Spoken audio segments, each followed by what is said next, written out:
তরকের জন্য প্রত্যেকটা মানুষকে গুনাহগার হওয়া লাগবে। ঠিক এই সুন্নতে মক্কা দেখে ভাইয়া এই 10টা দিন যদি আমাদের মধ্যে কেউ এই মসজিদে অবস্থান না করি, এই সুন্নতে মক্কা তরফ করার কারণে গোটা জামাতবাসীকে পাপের ভাগ নেওয়া লাগবে বলি নাউজুবিল্লাহ। আর যদি কোনো একটা লোক এখানে অবস্থান করে, ওই লোকের বদৌলতে আপনি আমি সবাই গুনার হাত থেকে রেহাই পাবো। তো আপনারা কি কেউ নাই যারা 10টা দিন অবস্থান করে এই আপনার জাতিকে বাঁচাবেন গুনাহ থেকে, নিজের আমল নামায় লাইলাতুল কদরটা পাইতে?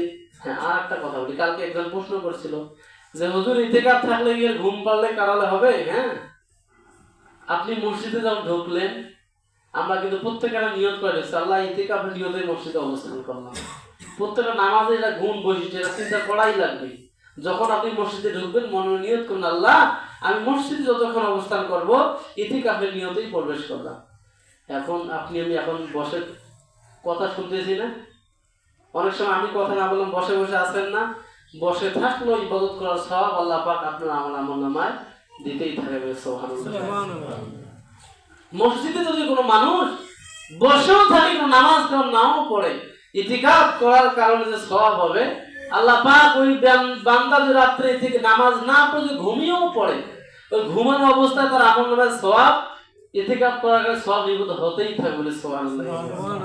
তাহলে লাইলাতুল কদর যদি ওই রাতটা আল্লাহ নামের হয় আর ইতিকাফ করে বান্দা যদি ঘুমাতেই থাকে, ওর আমলনামায় সওয়াব দিবেন আল্লাহ, লাইলাতুল কদর তার নসিবে দিবে না?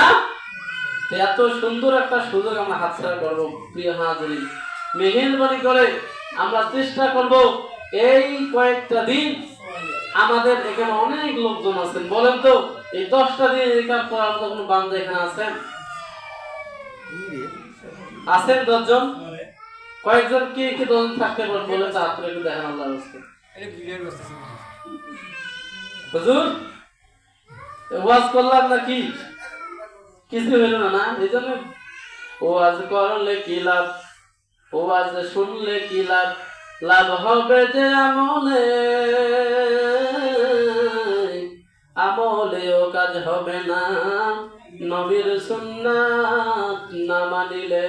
ওয়াজ সারা জীবন করেন কোনো লাভ নেই যদি আমল আপনার জীবনে পরিবর্তন না হয়। ওয়াজ সারা জীবন শুনেও কোনো 4 আনা পয়সা উপকার হবে না যদি আপনার বাস্তবিক জীবনে সেটা আমল না করেন। তাই এই যে এতগুলো মানুষ, এতগুলো যুবক, এত সুন্দর সুন্দর মানুষের চেহারা দেখা যাচ্ছে, আপনারা কি 10টা দিন থাকার মতো কোনো ব্যক্তি নাই? 10টা দিন আপনি নিজেই আমল নামায় ভারী করবেন, আপনার জাতির লোকদেরকে আপনি এই পাপ থেকে মুক্ত করবেন। এমন লোক নাই এখানে? হ্যাঁ, তাহলে এখানে খতিব রাখার দরকার কি, ওয়াজের দরকার কি? হ্যাঁ, কি বলেন? ওয়াজ শুনলেন আর আপনি আমল করলেন না, তা আপনাকে আমাকে 2 জনকে ধরা খাওয়া লাগবে কেমন? যাই হোক, আমি আপনাদেরকে সময় দিলাম, হয়তো পারে যে স্ত্রী আছে একটু বুঝবেন, তাই নয়? স্ত্রীর কাছে অনুমতি না হলে কোনো কাজ হয় না। এখন বাড়িতে যান নামাজের পরে, এই সুযোগ আপনাকে দেওয়া হইলো, বাড়িতে যে একটু পরামর্শ করেন। এই পরামর্শ দৈর্ঘ্য হবে মাত্র আসরের একটু পর, মানে সূর্য ডোবা পূর্ব মুহূর্ত পর্যন্ত।